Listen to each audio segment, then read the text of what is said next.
जी sir, क्या कहना चाहेंगे इस तरह से आप यहाँ पहुँचे हैं? देखिए, कुछ कंप्लेंट्स के साथ हम यहाँ निर्वाचन भवन में पहुँचे हैं और सुप्रीम कोर्ट ने ये कहा है कि अगर कोई ये समझता है कि वीवीपैट और कंट्रोल यूनिट का आपस में मिलान होना चाहिए ताकि कोई भी एप्रीहेंशंस जो है वो दूर हो सके, उसके लिए सुप्रीम कोर्ट ने ऑर्डर किया हुआ है। और इलेक्शन कमीशन ऑफ इंडिया ने इस संदर्भ में ये कहा गया कि गाइडलाइंस निकाली हुई है। मैंने इस संदर्भ में जब बात की इलेक्शन के अधिकारियों को, तो जम्मू कश्मीर में अभी तक किसी को मालूम नहीं है कि उसके लिए फ़ीस कितनी होगी। इन्होंने लिखा है आपको फ़ीस देनी पड़ेगी। मैंने डिस्ट्रिक्ट इलेक्शन ऑफिसर से पूछा ज़िला उधमपुर के कि मैं चिनैनी में जो बैलेट बॉक्सेस हैं उनकी मैं इंक्वायरी करवाना चाहता हूँ, वीवीपैट की इंक्वायरी कराना चाहता हूँ, कंट्रोल यूनिट की कराना चाहता हूँ, बैलेट जो यूनिट है उसकी इंक्वायरी, उनका जो है वो वेरिफिकेशन करवाना चाहता है। सुप्रीम कोर्ट ने जैसे कहा हुआ है ताकि एक सेटिस्फेक्शन हो सके। तो डिप्टी कमिश्नर महोदय ने ये कहा कि एक फॉर्म है, मैं आपको भेज देती हूँ, उसमें कुछ फ़ीस है। उन्होंने कहा 40,000 रुपया है। तो बाद में ये कहा गया कि ये पता नहीं है कि फ़ीस जमा किसको करवानी है। आज लास्ट डेट थी।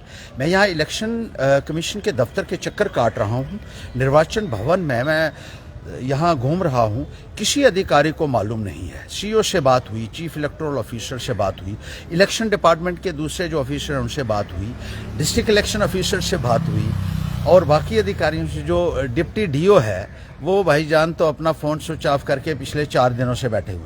लास्ट डेट है और लास्ट डेट को ये सारे नदारद भी हैं। यहाँ इलेक्शन कमीशन के दफ्तर में भी कोई नहीं बैठा है J&K में। ये नहीं चाहते हैं, इसका मतलब ये सीधा सा हुआ। क्या मांग करने चाहते नहीं, हैं? हम तो ये चाहते थे कि जैसे सुप्रीम कोर्ट ने कहा है कि बैलेट यूनिट्स को आप ये जो चेकिंग और वेरिफिकेशन अगर कोई करना चाहता है कि उसमें कोई टेम्परिंग तो नहीं हुई है, उसमें कोई मॉडिफिकेशन तो नहीं की गई है, तो इसके लिए प्रावधान सुप्रीम कोर्ट ने रखा है।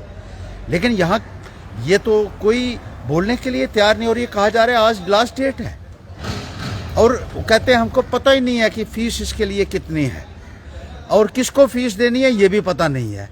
तो एक बार कहा गया कि आप जो वेरिफिकेशन करवाना चाहते हैं इसका 40,000, अब कह रहे हैं एक मशीन का 47,200 रुपया है।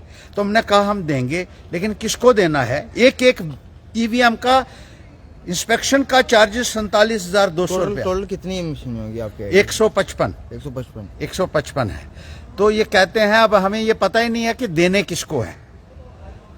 ये सूरत हाल है कि किस तरीके से लोगों को ये नहीं चाहते हैं कि कोई भी किस्म की वेरिफिकेशन हो या चेकिंग हो। इनको क्या परेशानी है अगर कोई चेकिंग करवाना चाहता है कानून के मुताबिक, और जिस तरीके से धांधलियां हुई हैं, जिस तरीके से चोरी और हेराफेरी हुई है, वो अपने आप में एक बहुत बड़ी मिसाल है। और इलेक्शन अधिकारी जो हैं यहाँ और जो लोग मॉनिटर कर रहे थे, जिस तरीके से उन्होंने खुलेआम जिस तरीके से मॉडल कोड ऑफ कंडक्ट की वायलेशंस की है और चोरी और हेराफेरी इसमें की है, वो सारा का सारा एक्सपोज हो जाता। लेकिन आज लास्ट डे को भी एप्लीकेशन जो है वो नहीं ये एक्सेप्ट की जा रही है और आज लास्ट डेट हो जाएगी, इसके बाद कोई एप्लीकेशन दे भी नहीं सकता है। ये सूरत हाल है यहाँ। और भारतीय जनता पार्टी को जिस तरीके से जिताया गया है जम्मू में, मुकम्मल फ्रॉड करके, हेराफेरी करके और वोटों की चोरी करके, लेकिन इसको हम किसी भी कीमत पर ये छोड़ेंगे नहीं, इसको पाए तकमील तक ले जाएंगे और जो भी धांधलियाँ इन्होंने की है उसके लिए इनको जवाब देना पड़ेगा।